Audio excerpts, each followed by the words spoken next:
이 시간 함께 나누실 하나님의 말씀은 출애굽기 26장 1절에서부터 14절까지 말씀입니다. 구약성경 121페이지에 있는 출애굽기 26장 1절에서부터 14절까지 말씀을 다 함께 봉독하시겠습니다.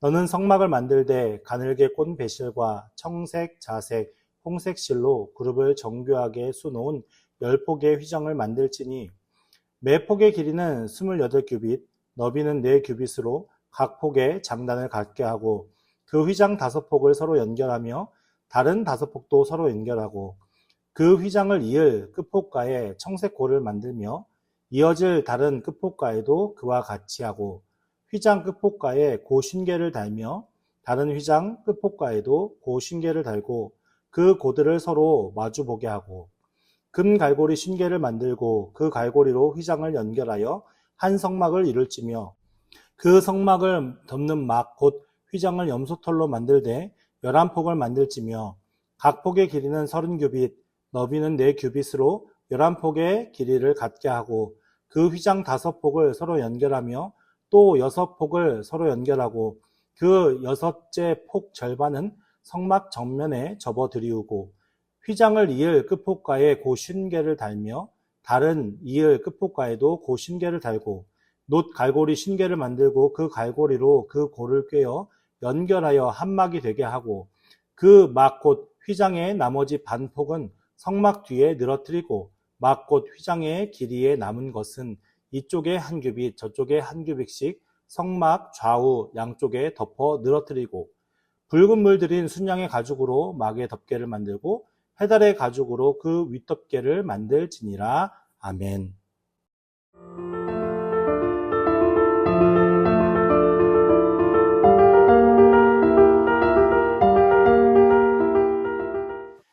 지난주에 우리가 등잔대에 대해서 살펴보았습니다. 등잔대는 결국 무엇을 의미하는가? 우리가 등잔대가 어디를 비추고 있죠? 앞을 비추고 있죠. 앞을 비추고 있다는 것은 결국 무엇을 향해 비추고 있다는 겁니까?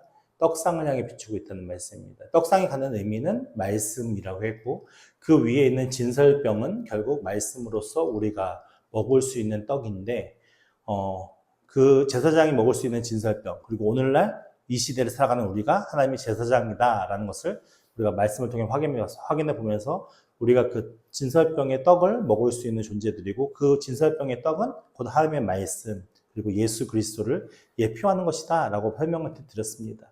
그래서 결국 이 등잔대에서 비추는 그 빛은 떡상을 비추는 것이고 그 떡상을 비추는 그 빛은 단순한 빛이 아니라 하나님의 성령께서 우리에게 깨닫게 하시는 은혜를 따라 비추는 빛이기 때문에 오늘 우리가 말씀을 대할 때 그냥 아무 의식 없이 대하는 것보다는 하나님을 의지하여서 그 성령님의 우리에게 조명해 주시는 은혜를 의지하여서 그 말씀을 가까이 대하며 그것으로 조명받아서 우리의 삶을 거룩하게 변화해 가는 것이 중요하다. 결국 우리는 우리 스스로를 변화할 수 있는 능력이 있는 것이 아니라 하나님께서 성령으로 조명하셔서 우리가 그 말씀을 깨닫고 그 속에 순종할 수 있는 능력과 은혜로 성령으로 충만하게 역사해야만 우리가 그 믿음과 은혜 가운데 거할 수 있다라는 말씀들 우리가 한번 말씀을 통해서 살펴보았습니다. 이제 26장에 와서 너는 성막을 만들되 라는 말씀으로 시작을 되어지는데 오늘 말씀은 무엇을 말하는 것 같아요? 무엇을 설명하는 것 같아요? 오늘 말씀은 성막, 그러니까 성소와 지성소를 덮고 있는 휘장을 이야기하는 겁니다. 성소에 덮고 있는 이 휘장이 여러분 말씀을 읽으니까 이해가 되세요?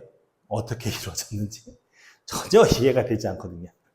그래서 제가 계속 설교할 때 한 절 한 절 우리가 그 의미를 되짚어가면서 제가 이제 말씀을 쭉 설명해 드렸는데 오늘은 그냥 한 번에 싸잡아서 여러분들에게 좀 이해를 돕고자 이렇게 설명을 해보려고 합니다. 말씀을 전하려고 합니다.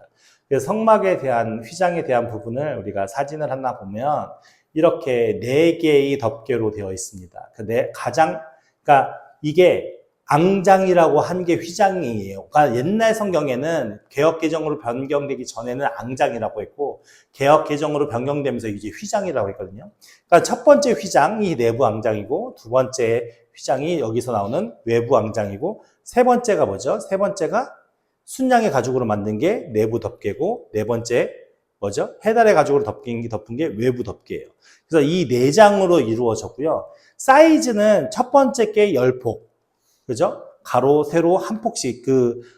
여기서 보면은 매 폭의 길이는 28규빗. 그리고 너비는 4규빗.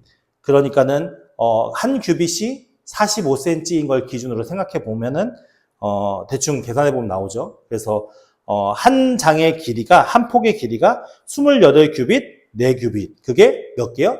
10개가 이어졌는데, 10개를 다 한 번에 붙여서 한 번에 올리기가 쉽겠어요? 어렵겠어요? 그러니까 어려우니까 낱개로 나눠서 5개씩 연결하고, 5개씩 연결한 걸 다시 연결해서 덮고, 이렇게 만드는 거죠.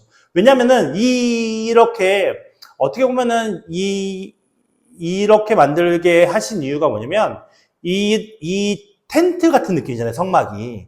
그러니까는, 이스라엘 백성들이 지금 그러니까, 가나안 땅을 점령해서, 그 점령한 가나안 땅에서 성막을 만드는 게 아니라, 광야 시대의 성막을 만드는 거거든요. 그러니까 광야 생활이라는 게 결국 뭡니까? 한 곳에 계속 정박해 있는 게 아니잖아요. 하나님께서 움직이라 하면 계속 움직일 수밖에 없는 거예요. 그러니까 움직이려면 어떻게 해야 될까요? 그것을 빨리 분해해서 그것을 빨리 연결하고 해체하고 조립하는 과정의 일들이 그들에게 잘 숙달돼야 되는 상황에 있는 거죠. 그러니까는 이 한 내부 회장 한 개만 해도 엄청난 무게고 그것을 뜯고 붙이기가 쉽지 않은 거기 때문에 하나로 통째로 만드는 것보다 분리해서 만들고 그것을 연결할 수 있게끔 하나님께서 그렇게 은혜로 이들에게 제시하신 것입니다. 그래서 우리가 하나씩 이렇게 좀 의미적인 것을 좀 생각해 보자면 1절 말씀에 보면은 너는 성막을 만들 때 가늘게 꼰 배실과 청색, 자색, 홍색 실로 그룹을 정교하게 수놓은 10폭의 휘장을 만들라라고 첫 번째 명령하거든요. 어떤 실이 들어갑니까? 어떤 실이 들어간다고요? 가늘게 꼰 배실. 배실이라는 것은 염색하지도 않고 직조하지도 않은 가늘고 부드러운 배실을 가리키는 건데 이 배실의 색깔이 무슨 색일까요? 하얀색이에요. 흰색. 염색하지도 않고 그 직조하지 않았으니까. 근데 어떤 목사님은 이 배실을 설명하실 때 뭐랄까요? 그것을 표백해가지고 하얀색을 만든 것처럼 얘기하시는 분도 있고, 어떤 주석에는 이것이 애굽에서 구한, 배실이라서 직조하지 않은 그런 염색하지도 않고 직조하지도 않은 그 배실을 그냥 뽑아서 추출해서 쓴 거라고 주장하는 주석도 있어요. 그래서 정확하게 뭔지는 정확하게 모르겠어요. 근데 어쨌든 모두가 근거를 가지고 이렇게 얘기하는 것 같은데 어쨌든 이 배실의 중요한 색깔은 하얀색을 의미하고 있거든요. 그러니까 그 하얀색이 갖는 의미는 결국 죄 없으신 완전한 순결한 그 성품을 가진 예수 그리스도를 상징한다라고 얘기하는 게 일반적인 견해고요. 그리고 그 다음에 나오는 색이 어떤 실입니까? 청색실입니다. 우리는 청색하면은 몇 주 전에 우리가 말씀을 통해서 살펴보았습니다. 하나님께서 이스라엘 장로들과 만나는 그 시기에 만날 때 이스라엘 장로들이 하나님을 보면서 뭐라고 고백했죠? 24장의 10절 10절 말씀은 이스라엘의 하나님을 보니 그의 발 아래에는 청옥을 편 듯하고 하늘같이 청명하더라 라는 표현을 하면서 이 청색에 대한 것은요 그 당시에 베니게의 지중해 연안에 자생하는 하늘색 조개 껍질을 청색실을 만드는 염료로 그렇게 추출해서 사용했다고 합니다. 그래서 청색실은 성막의 휘장이나 제사장의 의복을 제조하는 등에 그렇게 이용했는데 한편으로는 이제 그렇게 이용하게 돼서 이 하늘색 빛을 내는 이 청색의 의미는 하나님의 한없는 사랑과 장차 이 세상에 오실 그리스도의 거룩한 성품을 상징한다고 대부분 이해를 하고 있습니다. 그러니까 이 청색은 하나님의 임재, 그 하나님이 그 크신 그 하나님을 깨끗하게 뜻하는 그런 의미를 담아서 하나님의 한없는 사랑과 장차 이 세상에 오실 그리스도의 성품을 의미하는 것이고요. 그리고 그 다음에 나오는 색이 무슨 색입니까? 자색실입니다. 자색실. 이것도 지중해에서 자생하는 붉은 조개 껍질에서 추출한 염료로 만든 색상인데 이 자색은 왕이 입는 복식의 그런 의복의 그런 색깔을 의미를 해서 하나님과 그리스도의 그 존귀하신 공의로운 성품을 상징한다고 볼 수 있습니다. 그리고 이제 그 다음에 홍색 염료가 나오는데, 홍색 염료는 참나무 연지충이라는 벌레에서 취하기 때문에 붙여진 이름인데, 이것은 핏빛과도 같은 진홍색이에요. 그러니까 핏빛과도 같은 진홍색이니까 그 진홍색은 결국 무엇을 상징하겠습니까? 이 세상에 장차 오시는 예수 그리스도께서 아낌없이 흘릴 보혈, 그것이 그리스도의 희생과 그게 겸손하게 하나님 말씀에 순종하는 그 인격을 상징한다고 설명이 되어지거든요. 그러니까는 지금 잘 보세요. 배실은 뭘 상징한다고요? 깨끗한 죄 없은 성품. 청색은 뭘 한다고요? 하나님의 사랑의 성품. 자색은요? 존귀한 성품. 그리고 홍색실은요? 하나님께서 이 땅에 흘릴, 예수님께서 이 세상에 오셔서 흘릴 피를 상징한다고요. 그 희생을. 그러니까는 이 배실, 청색, 자색, 홍색 이 실의 의미는 결국 하나님의 어떤 하나님의 임재를 상징하는 그런 실들의 의미인 거예요. 그래서 이 실들로 이제 짤 거 아니에요, 천을? 근데 짜는데 그 짜는 것 안에 어떤 형상을 넣으라고 말씀하고 있습니까? 그룹들의 형상을 짜라고 그래요. 정교하게 그룹들의 형상을 짜라고 합니다. 그러니까 1절 뒤에 보면은 그룹을 정교하게 수놓은 10폭의 휘장을 만들어라. 그룹들을 정교하게 거기다가 짜 넣으라고 말씀하고 있죠. 그러니까 그룹은 어디서 우리가 들어봤죠? 그룹을 천사라고도 이야기하지만 우리가 성경 안에서 대표적으로 그룹이 나오는, 가장 빨리 나오는 성경이 어디 있을까요? 지금 우리가 출애굽기를 보고 있으니까 창세기에 나오겠죠. 창세기 어디에 그룹들이 나오죠? 아담과 하와가 에덴 동산에 쫓겨날 때 그룹들이 어디를 지킵니까? 에덴 동산을 지키게 하죠. 그러니까 그룹들은 결국 누구와 함께하는 존재예요? 누구를 지키는 존재예요? 하나님을 지키는 존재고 하나님과 함께하는 존재인 거예요. 그러니까는 이 첫 번째 휘장 그 안쪽에는 뭐가 있는 겁니까? 성소와 지성소가 바로 연결되어 있잖아요. 하나님의 임재, 그것을 덮고 있는 거예요. 그러니까 그 하나님의 임재를 덮고 있는 존재들이 누구라고요? 그 하나님을 보호하고 그 하나님과 함께하는 존재가 그룹들인 거죠. 이해가 되십니까? 그래서 이 그룹들을 정교하게, 우리 이 그림에 보면은 위에 모양이 있잖아요. 이게 기둥 사이사이에 있는 그 휘장 말고 위에 덮개, 첫 번째 맨 앞에 있는 덮개 휘장의 위에를 보면 그룹들이 서로 이렇게 연결되어 있는 걸 볼 수 있어요. 그러면 그 그룹들이 어디에 있죠? 성막 안에도 있죠. 어디에 있습니까? 언약궤 위에, 속죄소 위에 두 그룹이 있잖아요. 그러니까 결국 하나님의 가장 중요한 사랑을 보여주는 장소가 어디라는 걸 알 수 있습니까? 시은좌라는 것을 알 수 있죠. 속죄소. 시은좌 속죄소가 하나님 사랑의 가장 중요한 핵심인 그 죄사함의 은혜의 자리인 것을 알 수 있고, 그 시은좌 속죄소를 덮고 있는 게 두 그룹이 연결되어 있잖아요. 그 그룹이 있는 것처럼 그 하나님께서 용서하시고 회복시키시고 인지하시는 그 자리에 그 그룹이 서 있는 것처럼 이 휘장, 첫 번째 휘장은 그 성막 지성소와 성소를 덮고 있는 것이니까 그 덮고 있는 것도 무엇으로? 그룹들로 그렇게 짜 놓아서 그 그룹들이 하나님과 함께 하고 있음을 알게 하는 거죠. 근데 그 그룹들을 짜는 실들의 의미가 무엇이요? 하나님을 상징하는 어떤 대표적인 하나님의 성품을 상징하는 것들의 그 실의 의미가 담겨져 있고, 그것을 통해서 첫 번째 내부 앙장 휘장을 제작하라는 것을 뵐 수 있습니다. 두 번째 이제 앙장 휘장으로는 무엇이냐면 염소털로 짜라고 말씀하고 있습니다. 염소털은요 방습과 보온 효과가 뛰어나대요. 그러니까는 첫 번째 휘장은 안에서 불을 켜면 다 보일 거 아니에요. 안에서. 그러니까는 그 모양과 어떤 형태나 그런 것도 매우 중요한데, 두 번째 휘장부터는 뭐가 중요한 거예요?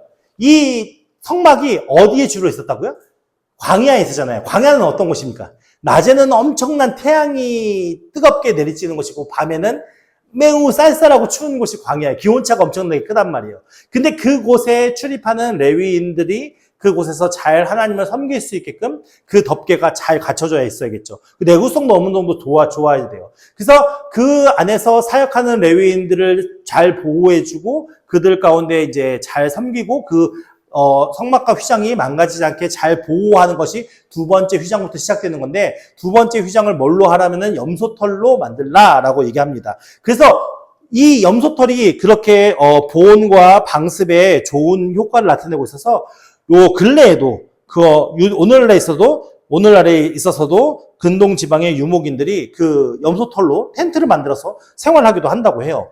그러니까는 이 염소털은 사실은 되게 좋은 거죠. 그렇게 그 천막을, 그 텐트를 유지할 수 있는 좋은 의미를 담고 있습니다. 근데 우리가 염소를 생각할 때 염소 하면은 우리가 떠오를 수 있는 것이 무엇이 있을까요? 우리가 주일날 히브리서를 보면 염소와 소가 자주 나오죠. 염소와 소가 자주 나오면서 뒤에 나오는 말씀들이 무엇입니까? 하나는 제사장을 위하여, 하나는 백성을 위하여. 그러니까 결국 이것은 희생제물로 드려지는 거잖아요. 죄를 위해서. 그러니까 염소는 어떤 의미를 담고 있냐면은 염소의 희생으로 드려지는 것이기 때문에 예수 그리스도를 상징한다고 볼 수 있는 거예요. 그러니까 하나님이 첫 번째 휘장으로 있고 그 위에 예수 그리스도의 휘장, 그게 덮여 있는 거죠. 근데 예수 그리스도의 어떤 것이요? 죄사함의 희생의 그런 모습들이 그 안에 그 의미로 담겨져 있는 거죠. 그러니까 예수님은 사실은 이 땅에 오셔서 예수님에게 유익이 되는 게 무엇이 있습니까?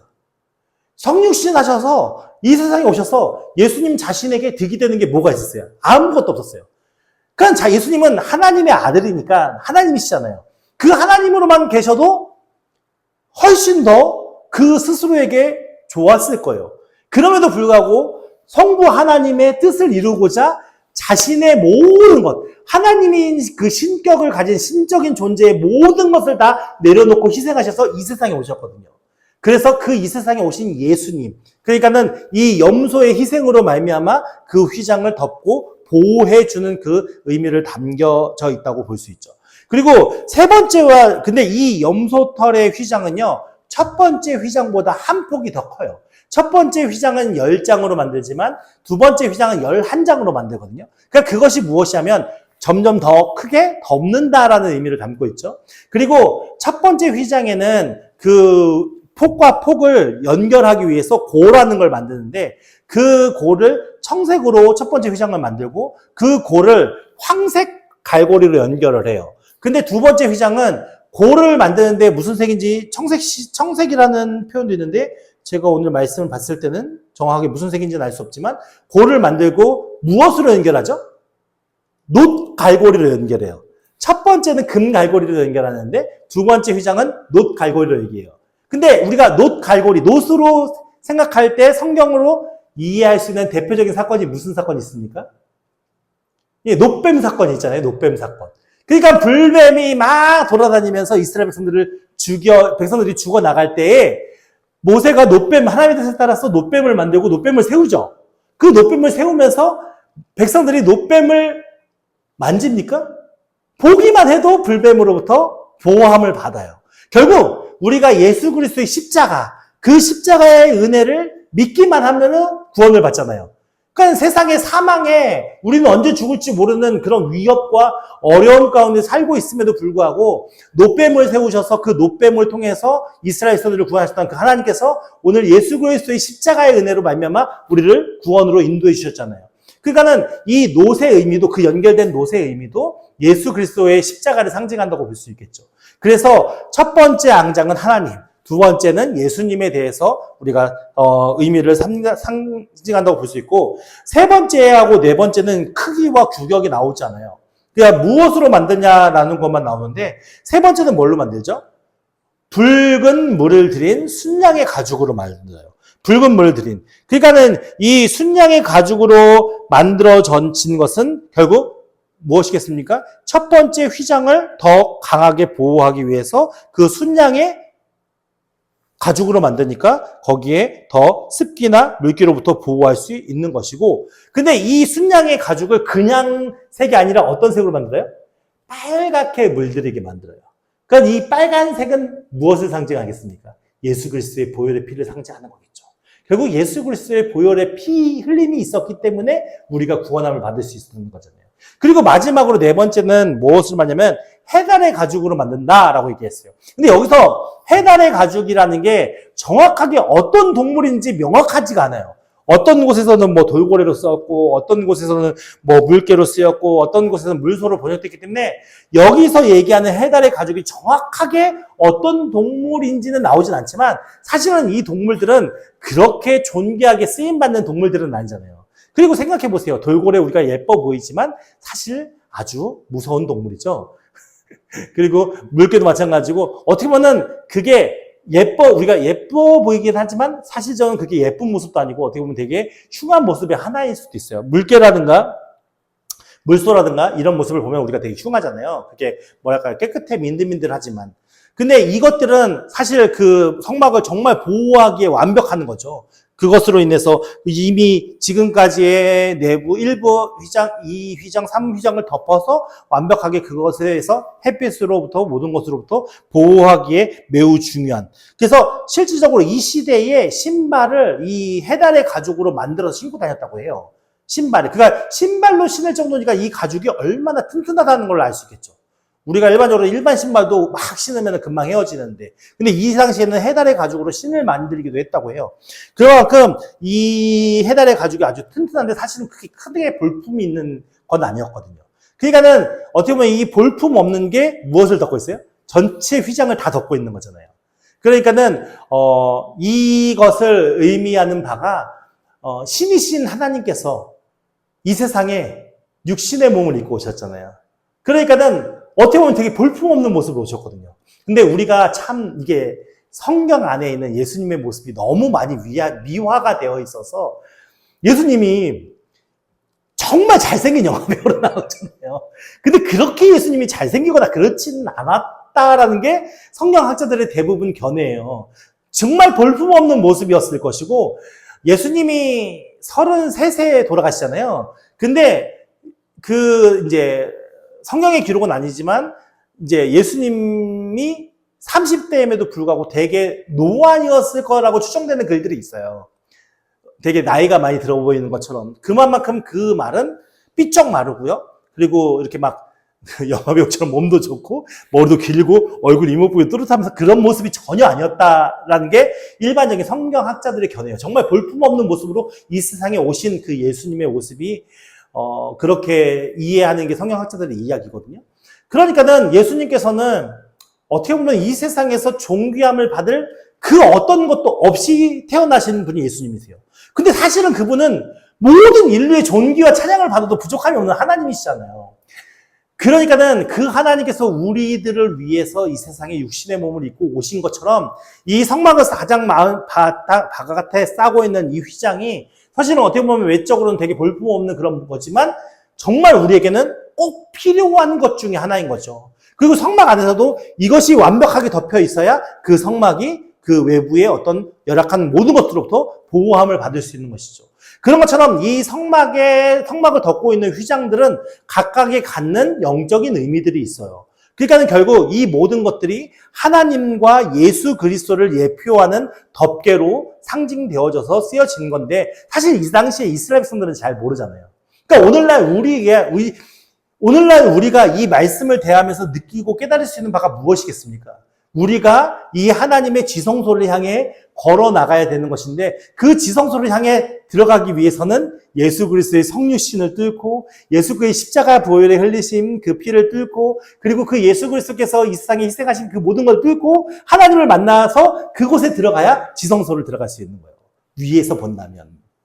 그러니까는 오늘 우리가 하나님을 대할 때 내 안에 성육신을 믿지 못하고 내 안에 예수 그리스도의 보혈을 믿지 못하고 내가 그 예수 그리스도의 이 땅에 오셔진 그 희생을 이해하지 못하고 그 하나님의 넓은 사랑과 크신 은혜를 깨닫지 못하는데 어떻게 우리가 하나님 앞에 온전한 모습으로 서 있을 수 있겠어요? 근데 이 모든 것은 단순히 우리에게 무조건적으로 그냥 암기하듯이 믿는 게 아니라 우리 안에 그 하나님의 사랑이 깨달아지고 은혜가 알아져서 우리의 마음과 입술로 그 하나님을 고백하게 만드는 게 오늘 우리 가운데 역사하시는 하나님의 성령의 은혜가 아니겠습니까?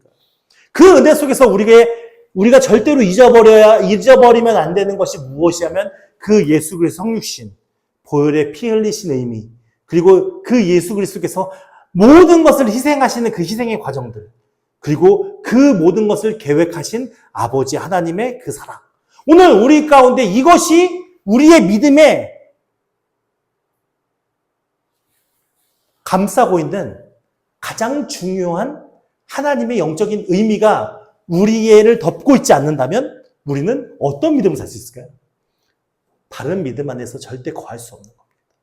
그것이 그 믿음의 덮개가 우리를 오늘 보호하셔서 우리가 안전하게 그리고 온전하게 하나님 앞에 설 수 있는 것이고 그 하나님 앞에 나아올 수 있는 겁니다.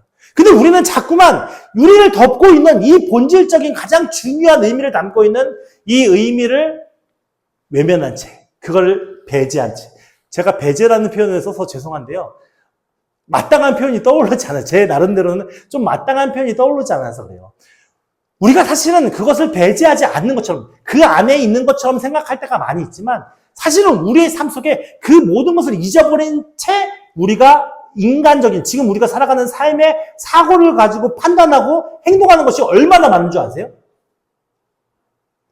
그래서 성경이 성령으로 충만하라 그리스도와 동행하라 계속 끊임없이 이야기하는 의미가 그것이 우리에게 보호막처럼 우리를 감싸고 우리를 움직이게 하고 우리를 보호하는 가장 근본적인 근원적인 그런 어떤 믿음의 기본이 되어야 되는데 자꾸만 우리는 이것이 배제된 상태에서 우리가 가지고 있는 관념과 우리가 가지고 있는 어떤 의식과 우리가 하고 싶은 욕망에 휩싸여서 이것이 있는 것처럼 착각하면서 우리의 뜻대로 행동을 하고 우리의 뜻대로 판단하고 우리의 뜻대로 우리의 삶을 만들어갈 때가 얼마나 많은지를 우리 스스로만 생각해 봤으면 좋겠습니다.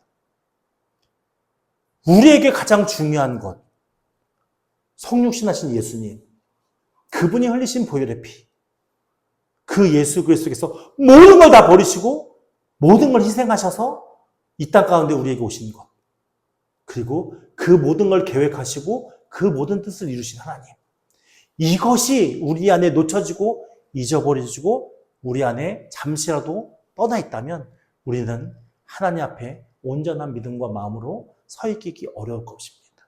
오늘 우리가 절대 잊지 말아야 할 이 네 가지, 이 휘장 덮개의 네 단계처럼 우리 안에 그것이 또렷하고 확신하게 자리 잡아서 어떤 상황과 환경 속에서도 흔들리지 않는 정금 같은 믿음으로 그 하나님의 영광 가운데 함께 하시면서 믿음으로 승리하는 우리 모두가 되기를 예수님의 이름으로 축원드립니다.